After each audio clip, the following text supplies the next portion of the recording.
Data চালু করার পর ফেসবুক চালাতে পারেন না, ইন্টারনেট চালাতে পারেন না, ইউটিউব চালাতে পারেন না, তাদের জন্য এই ভিডিওটি।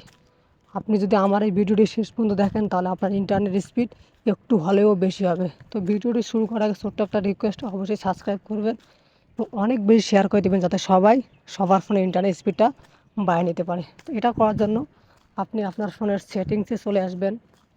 আসার পর দেখেন নেটওয়ার্ক অ্যান্ড ইন্টারনেট, এখানে ক্লিক করবেন। ক্লিক করার পর আপনার যে সিমের ডাটা চালু করবেন বা সে যে সিম দিয়ে ইন্টারনেট ইউজ করবেন সেই সিমটার উপর ক্লিক করবেন। রবি হলে রবি, বাংলা লিঙ্ক হলে বাংলা লিঙ্ক। তো আমি রবিতে ক্লিক করলাম। ক্লিক করার পর একটু নিচের দিকে আসবেন। এখানে দেখেন পারফেক্ট নেটওয়ার্ক টাইপ, এখানে ক্লিক করবেন। ক্লিক করার পর আপনার যদি 2G দেওয়া থাকে তাহলে শুধু 2G দিবেন না, শুধু 2G দিলে শুধু 2G আসবে। আপনি 3Gতে গেলে কিন্তু আপনি 3G পাবেন না। যদি 3G 2G দেন তাহলে শুধু 3G 2G পাবেন, 4G পাবেন না।